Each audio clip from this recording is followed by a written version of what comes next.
Hi, hope you're having a great day. It's Tuesday and it's rainy and gloomy.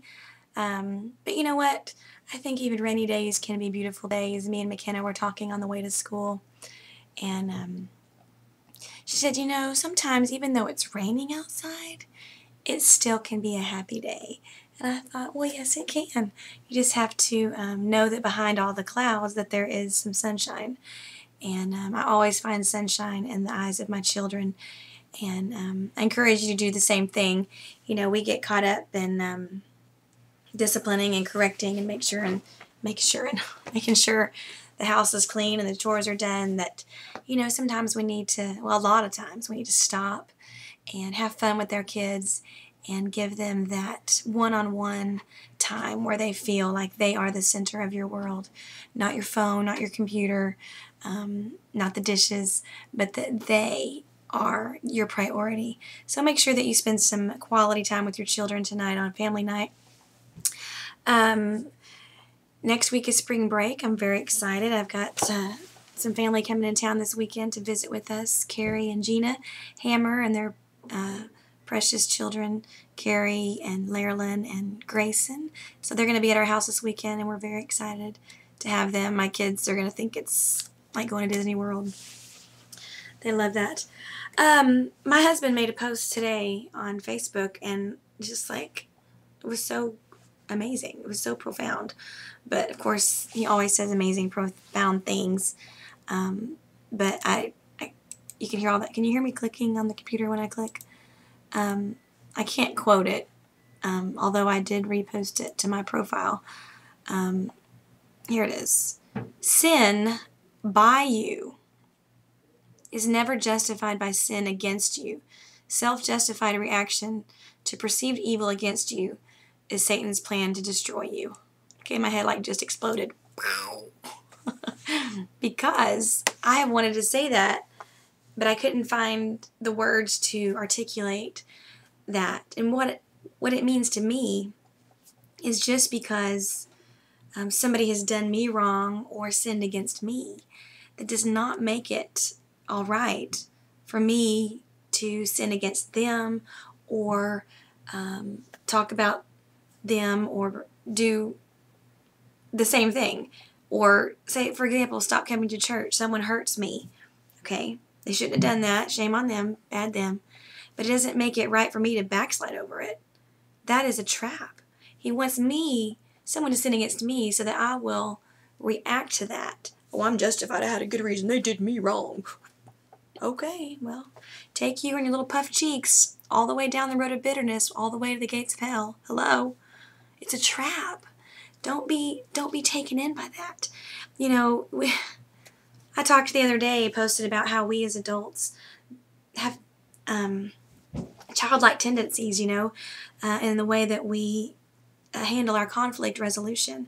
And we're always telling our children to, take no for an answer, or you don't always have to get your way, or stop pouting, don't roll your eyes at me, don't get huffy with me, don't you stomp out of this room, don't slam that door, say nice things, go tell your sister you forgive her, give her love, hug her, and all those things that we want them to do. But then when the spotlight's turned on our adult lives, did we ever learn those lessons? Are we still struggling with those same things? We can blame it on our upbringing, I guess, but there comes a time when we have to be accountable for our actions as adults and look at, how am I handling conflict resolution as a 30-something-year-old person? Is this really the best and wisest, maturest way to handle this? And many times I'm afraid to say it's not, myself included.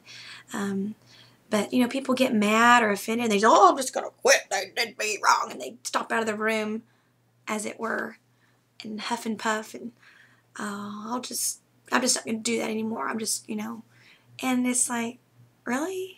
I mean, you think that person really was just out to get you and to bring you down? Could it have been a miscommunication? Could it be solved with a simple lunch or a phone call? What is the most mature way to handle this? Shouldn't we go to one another in love? Are we not the body of Christ? Are we not the family of God? Shouldn't we be all to quote Rodney King, can't we all just get along? But just our conflict resolution skills, even amongst our own family, husbands and wives, I mean, come on. It's time to grow it up and stop the tantrums and to act like civilized adults where we resolve our conflicts. And we're not always going to agree, and that is completely understandable. But we can agree to live in peace and to live in a way that would respect one another and that would reflect the love of Christ.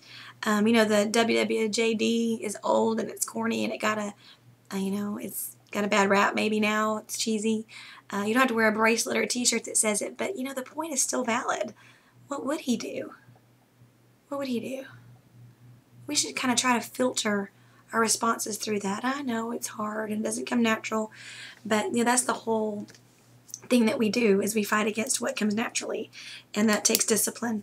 But just strive for excellence, not perfection. There's no perfect people out there. I'm the chief of imperfection, but just strive for excellence and not perfection. Keep getting back up, keep trying, keep working on it, and keep that spotlight on yourself and not on everybody else. You never draw closer to God when you criticize someone.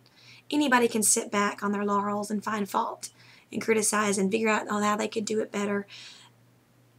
It's not bringing you any closer to the Lord. It's not helping that person.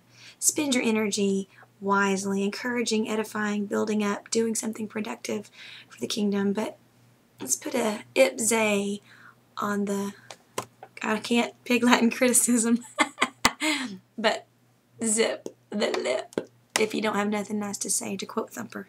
If you can't say something nice, don't say anything at all. And by all means, handle your conflicts like a grown-up and don't quit.